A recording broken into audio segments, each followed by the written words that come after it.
सत्संग के 29वें भाग को प्रारंभ करते हैं। एक साधक ने महर्षि रमन से पूछा कि महर्षि, माया का मूल कारण क्या है? तब महर्षि ने वापस उन्हीं से पूछ लिया कि तुम ये बताओ कि माया है क्या? तो उस भक्त ने कहा कि माया मैं समझता हूं कि अविद्या है, भ्रांति है।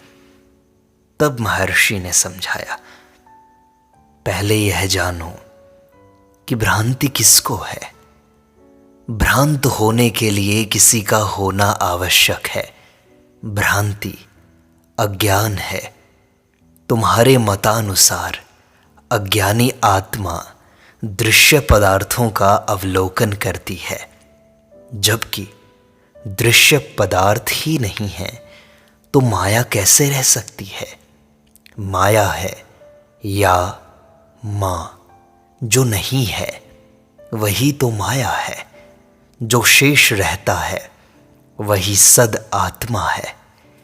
यदि तुम कहो कि तुम दृश्य पदार्थों को देखते हो, अथवा तुम कहो कि तुम वास्तविक ऐक्य को नहीं जानते, तब क्या दो आत्माएं हैं, एक जानने वाली तथा दूसरी ज्ञेय दृश्य पदार्थ?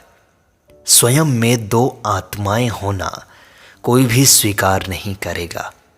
जागृत होकर व्यक्ति कहता है कि वह स्वयं ही गहन निद्रा में था, पर बोध नहीं था। वह यह नहीं कहता कि सुषुप्त व्यक्ति अब के जागृत व्यक्ति से भिन्न था। आत्मा केवल एक ही है। वह आत्मा सदैव जागरूक है, अपरिवर्तित है। आत्मा के अतिरिक्त कुछ भी तो नहीं है। महर्षि, सूक्ष्म शरीर क्या है फिर? क्या स्वप्न में तुम्हारी देह नहीं होती? क्या वह देह शैया पर लेटी देह से भिन्न नहीं होती? तो महर्षि, क्या मृत्यु के बाद भी हम रहते हैं? क्या स्थूल देहांत के पश्चात सूक्ष्म शरीर बचा रहता है? जिस प्रकार स्वप्न में अनेक नवीन अनुभव प्राप्त कर तुम जाग जाते हो, उसी प्रकार स्थूल देह के अंत के बाद अन्य देह मिलती है और इसी प्रकार होता रहता है। महर्षि, ऐसा कहा जाता है कि मृत्यु के पश्चात सूक्ष्म शरीर 40 वर्ष तक रहता है। वर्तमान शरीर में तुम्हें स्वप्न शरीर सूक्ष्म प्रतीत होता है। क्या स्वप्न शरीर में तुमने ऐसा कहा था, जो अब सूक्ष्म है वह तब वास्तविक भासित होगा? इस दृष्टिकोण से स्वयं वर्तमान शरीर भी सूक्ष्म ही है। एक सूक्ष्म शरीर तथा दूसरे में अंतर क्या है? दोनों में कोई अंतर नहीं रहता। यह कहना कि स्वप्न शरीर अब असत्य है तथा यह कहना कि वर्तमान शरीर स्वप्न में असत्य था, सत्य की श्रेणियों का सूचक नहीं है। गहन निद्रा में देह का भान ही नहीं रहता है। सदैव एक ही है और वह आत्मा है। महर्षि, ये सारे धर्म, देवता, स्वर्ग, नरक, इनकी चर्चा क्यों करते हैं? केवल इस हेतु कि लोग जान लें कि वे इस जगत के समान ही हैं तथा केवल आत्मा ही सत्य है। साधक के दृष्टि बिंदु के अनुसार ही तो धर्म है। भगवद गीता का उदाहरण लें। जब अर्जुन ने अपने बंधु बांधव तथा गुरुजनों से युद्ध करने तथा उनको मारकर राज्य प्राप्त करने की अनिच्छा प्रकट की, तो श्री कृष्ण ने कहा, ऐसा नहीं है कि वे हैं और ऐसा नहीं है कि तुम हो और पहले नहीं थे, वर्तमान में नहीं हो, भविष्य में नहीं होगे। न कोई जन्मा है, न कोई मरा है, न भविष्य में ऐसा होगा ही। और इसी प्रकार कहा बाद में प्रसंग को विकसित करते हुए जब वे घोषित करते हैं कि उन्होंने सूर्य को भी यही उपदेश किया था तथा सूर्य द्वारा इक्ष्वाकु आदि को इस परंपरा से पहुंचाया, अर्जुन को संदेह हुआ, ऐसा कैसे हो सकता है? आपका जन्म तो कुछ वर्ष पूर्व ही हुआ है, वे तो युगों पूर्व रहते थे। अर्जुन का दृष्टिकोण समझकर श्री कृष्ण ने कहा, हाँ, मेरे तथा तुम्हारे कितने ही जन्म हो चुके हैं, मैं उन सबको जानता हूं, पर तुम नहीं जानते।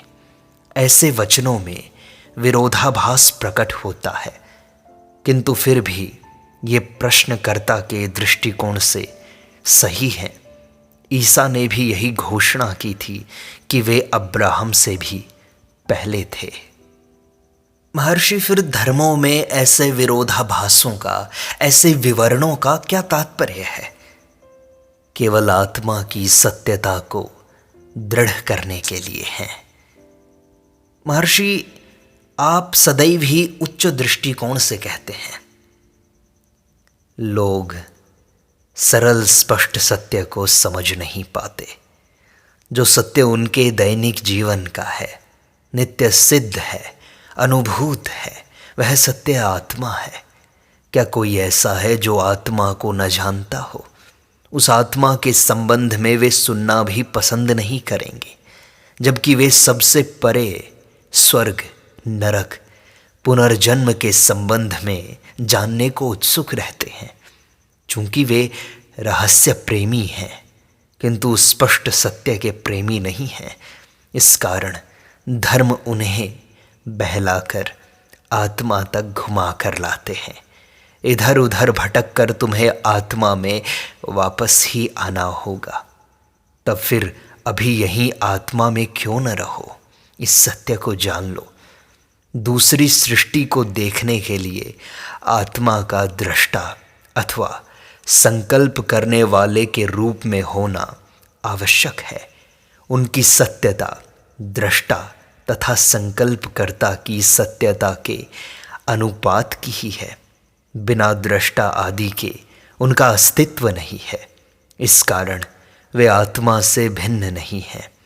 अज्ञानी व्यक्ति भी जब बाह्य पदार्थों को देखता है तो वह आत्मा को ही देखता है, किंतु वह प्रमाद के कारण पदार्थों के साथ तादात्म्य कर लेता है, अर्थात शरीर तथा इंद्रिय समूह से और संसार में खेल खेलता है। दृष्टा तथा दृश्य सब आत्मा में विलीन हो जाते हैं। न देखने वाला दृष्टा है, न ये दिखाई देने वाला दृश्य है। दृष्टा तथा दृश्य दोनों आत्मा है। आत्मा भी अनेक नहीं है, सब केवल एक ही आत्मा है। महर्षि, वेदों में ये घोषणा की गई है, मैं यह हूँ अथवा वह हूँ, केवल मन के समत्व की प्राप्ति के साधन मात्र हैं। अतः हमें एक लक्ष्य लेकर प्रारंभ करना चाहिए या नहीं करना चाहिए? हम क्या करें? पहुंचने हेतु यदि कोई लक्ष्य होगा तो वह स्थायी नहीं होगा। लक्ष्य पहले से ही होना आवश्यक है। हम अहंकार सहित लक्ष्य प्राप्त करना चाहते हैं, किंतु लक्ष्य तो अहंकार से भी पहले विद्यमान है। लक्ष्य में जो कुछ भी है वह हमारे जन्म अर्थात हमारे अहंकार के जन्म से पहले से ही है। चूंकि हमारा अस्तित्व है, अतः अहंकार का भी अस्तित्व होना प्रतीत होता है। यदि हम आत्मा को अहंकार माने तो हम अहंकार बन जाते हैं। यदि हम आत्मा को मन समझे तो हम मन बन जाते हैं। यदि हम आत्मा को शरीर मान लें तो हम शरीर हो जाते हैं। संकल्प ही अनेक प्रकार के कोशों की रचना करते हैं। जल के ऊपर की छाया चंचल प्रतीत होती है। क्या इस छाया के चांचल्य को कोई रोक सकता है? यदि इसकी हलचल बंद हो जाए तो तुम्हें जल नहीं दिखाई देगा, केवल प्रकाश दिखाई देगा। इसी प्रकार अहंकार तथा उसकी क्रियाशीलता पर ध्यान न देकर उसके पीछे जो प्रकाश है उसी को देखो। मैं का संकल्प अहंकार है, सत्य मैं आत्मा है। महर्षि, साक्षात्कार के लिए पहली सीढ़ी क्या है? देखो, साक्षात्कार पहले से ही है, तुम्हारे जन्म से पहले, तुम्हारे अहंकार से भी पहले। संकल्प रहित अवस्था ही वास्तविक अवस्था है। साक्षात्कार जैसा कोई कार्य थोड़े ही है। क्या कोई व्यक्ति ऐसा है जिसे आत्मा की अनुभूति ना हो? क्या कोई अपने स्वयं के अस्तित्व को अस्वीकार करता है? साक्षात्कार करने का अर्थ है कि दो आत्माएं हैं, एक साक्षात्कार करने वाली तथा दूसरी साक्षात होने वाली। जो पहले से साक्षात नहीं है उसका साक्षात किया जाता है।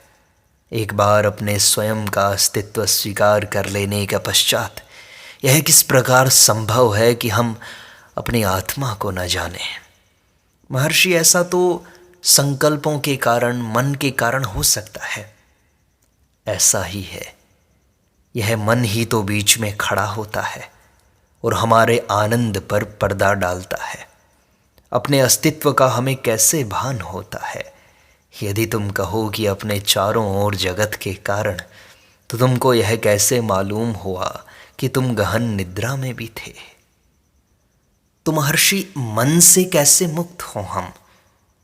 क्या मन स्वयं को मारना चाहता है? मन स्वयं को नहीं मार सकता। इसलिए तुम्हारा कर्तव्य है कि मन का वास्तविक स्वरूप जानो। तब तुम्हें ज्ञात होगा कि मन है ही नहीं। आत्मा की प्राप्ति होने के बाद मन कहीं नहीं रहता।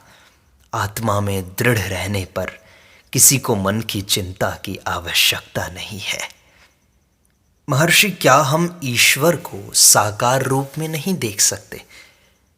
हाँ, ईश्वर दर्शन मन में होता है। साकार दर्शन संभव है, फिर भी यह भक्त के मन में ही है। ईश्वर के आकार तथा रूप का दर्शन भक्त के मन के द्वारा ही निर्धारित होता है, किंतु यह अंतिम अवस्था नहीं है। इसमें द्वैत का भाव रहता है। यह स्वप्न के दृश्य के समान है। ईश्वरानुभूति के पश्चात विचार प्रारंभ होता है। इसका परिणाम आत्मा का साक्षात्कार है। विचार ही अंतिम मार्ग है। यह ठीक है कि कुछ विचार को व्यवहारिक समझते हैं, दूसरों को भक्ति थोड़ी आसान, थोड़ी सुगम प्रतीत होती है।